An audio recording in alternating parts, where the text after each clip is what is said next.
Hello and welcome everyone to a new video. In this video I'll be showcasing the new version of the crushing hand build, and this build really is amazing. I have done pit tier 100, all the tormented bosses.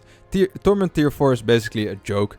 Everything just goes crazy. I do billions of damage with this skill. It's crazy, it's crazy. So I'm gonna do some tier 4 like Infernal Horde gameplay at the background. You can just see me killing everything instantly. I've been streaming it for a while now, and I think I'm really at the end stages of this build. It's really crushing everything. So that's gonna be on the background. Please, if this build helped you out, like, comment and subscribe. I will get right into the aspects and everything that changed. I did make a previous build video, but I'll just go over most of the stuff, and the details, the nitty-gritties, of course, are also in that video. Build planner is in the description. For the helmet. So big changes. We are now taking away most of our uniques. Our Ibawaka and T-Bot's Will are gone, are no more. They are no more our best friend. Basically, what is now our main best friend is the resolve stacks. I do know, I will talk about this a little bit later, that there's something else than resolve stacks that's also going around now, but to be honest, resolve stacks is the one we took, and it really clears hard, so it works. I know that, I tested it, I don't know about the other stuff yet. So basically, the biggest changes is the Ibawaka is gone. We took Apprehension and we tempered for the maximum resolve stacks. I messed up and I got 2 times on the barrier generation. You don't want that. You really want to hit on the maximum resolve stacks. That's the most important one.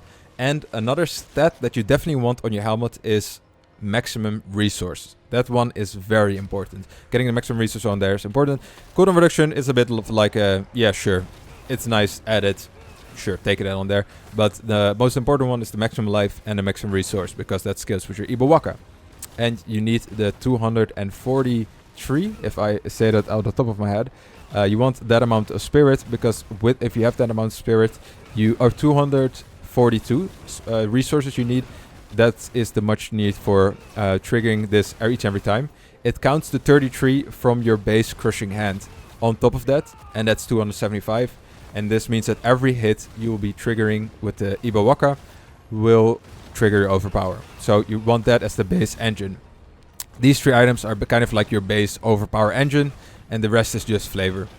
So for the rest of the flavor stuff, our chest piece didn't really change much. We also had resolve stacks in the previous one, but now we just really want the maximum life, armor, dexterity, and resolve stacks. What did change, we no longer have disobedience, because we could take pants with the armor. We don't have the disobedience anymore. We don't need that for the max armor. This max armor does go to above 1k once we're in combat. In the cities it doesn't really work.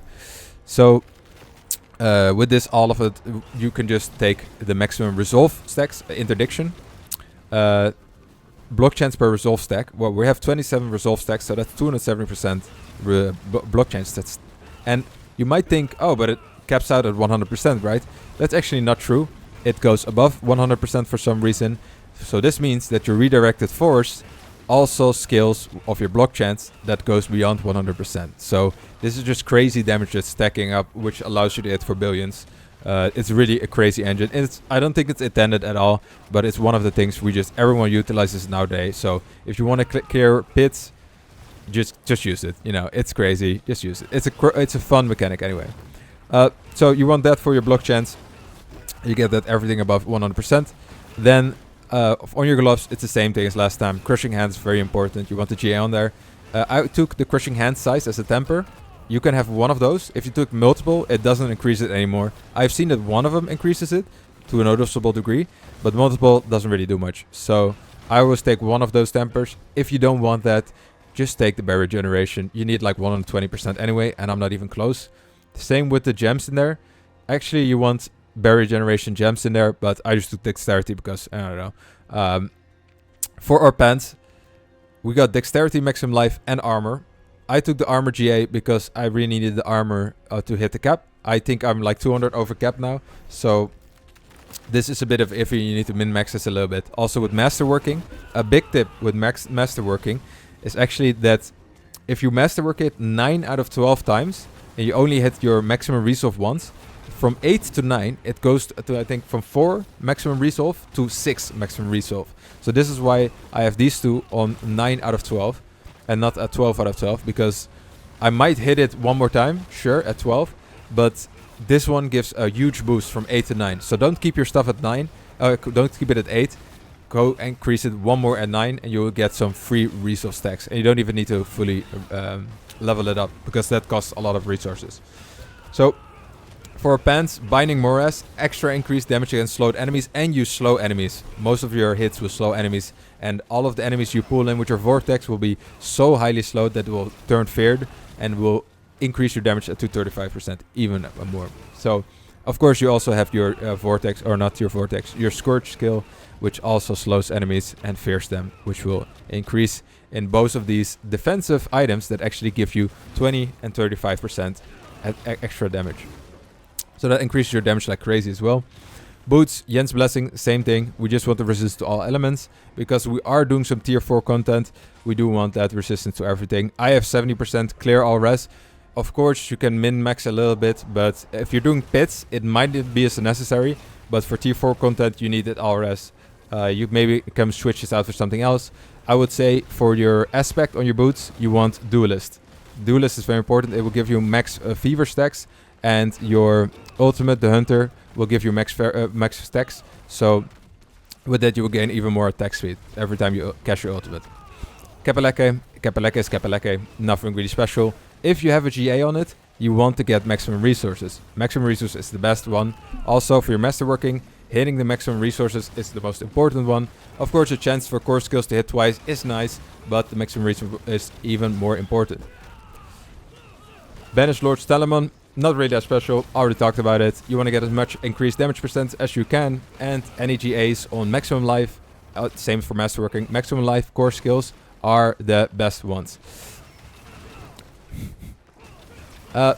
Then for the Midnight Sun, this one, you want 45% or above, and the way to get to 100%, I have a link in the description to a calculator, and there you can basically put in the percentage of this, the percentage of your resource generation, which is also why we have it on our ring, that you have, including the one you get from your intelligence, because if you have enough intelligence, you will get more resource generation.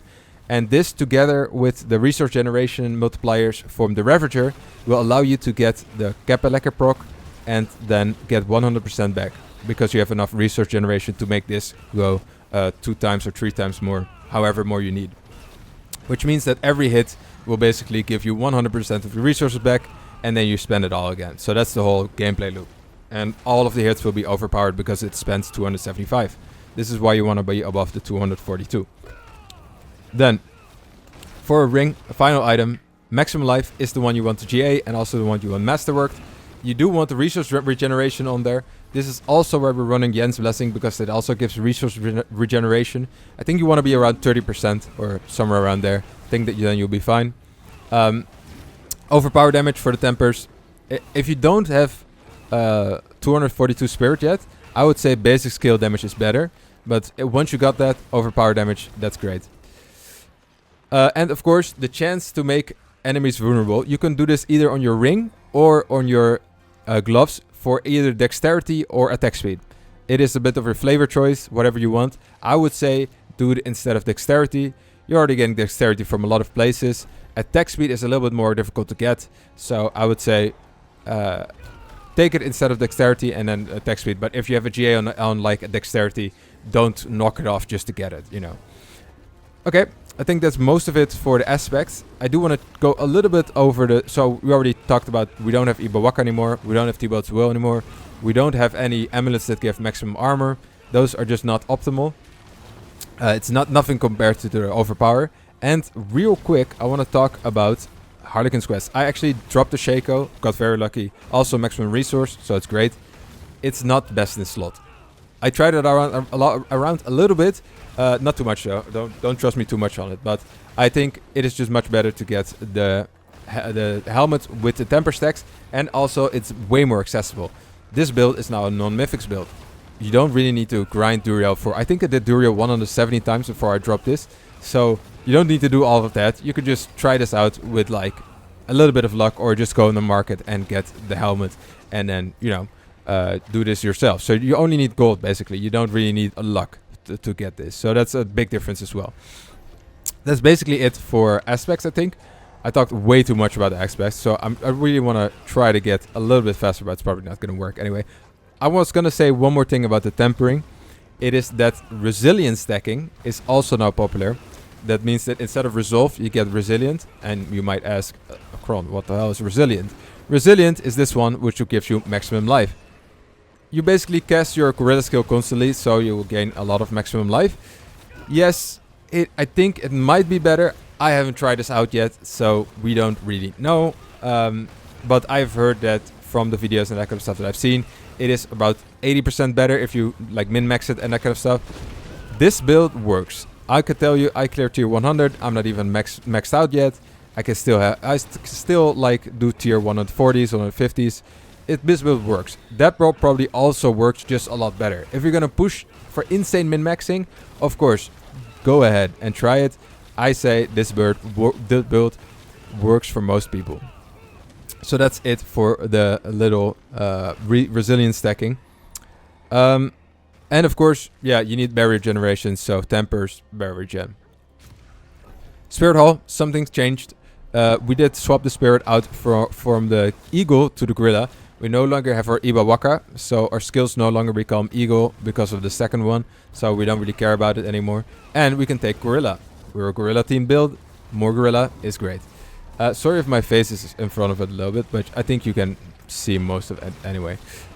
So we do gain more resolve, and one of the big ones that is actually great is that we get unstoppable permanently. No more getting stunned and almost getting insta-killed. No, we just have permanent unstoppable. We can just move and nothing can stop us. It is great. It's a great improvement as well.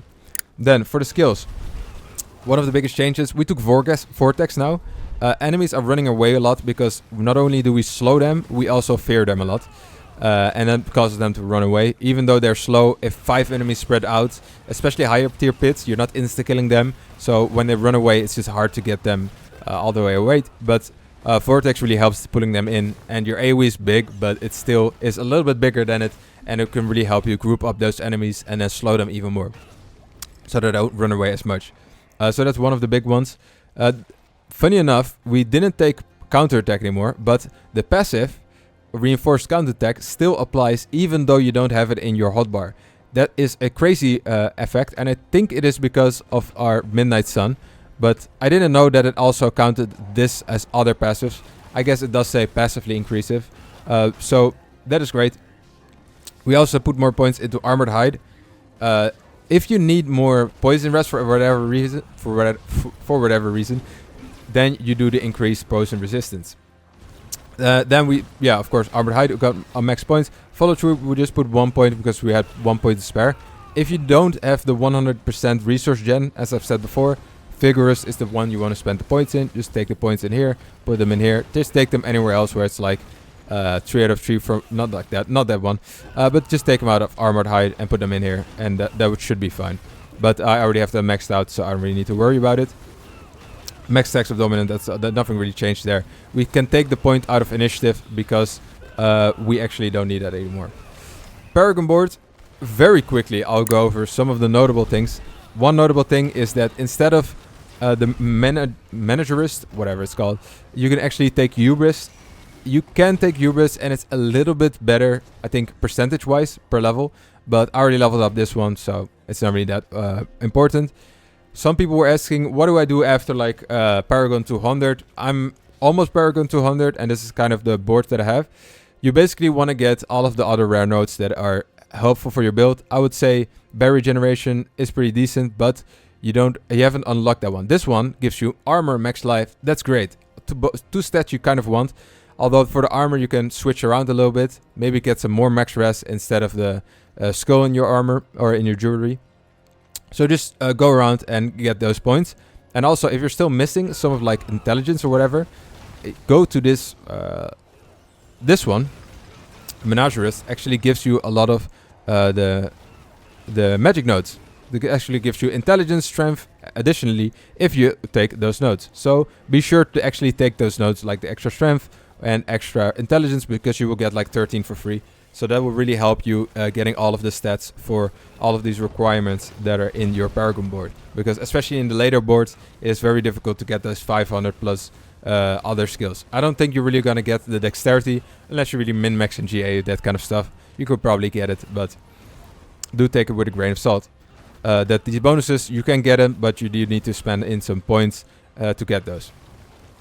Then, for the final thing, I want to say, it is very important, if you're pushing pits and doing whatever, your Mercenary will actually give you reinforced, or like fortify. This is very important. Your Rahir will give you fortify. So a lot of streamers were playing and I was wondering, why do I have fortify? Spiritborn doesn't have any fortify. This is where they get the fortify from. Because they have Rahir, they will get the fortify bonus. Also, Rahir gives 15% armor. So that's also very good. So Rahir is goated. Do take the Rahir for sure. For the second one, I have, what was it called? Altkin. Just for the damage reduction. And more slow, which would increase your damage as well. So that one's pretty good. I just put that on whatever skill. That is about it. Thank you guys for watching. I appreciate each and every one. The support has been great for the first one, so I hope this one will do great again. As again, subscribe, comment, like. I'm streaming right now doing this video. I appreciate everyone that is watching, and I'll see you guys in the next video. Ciao.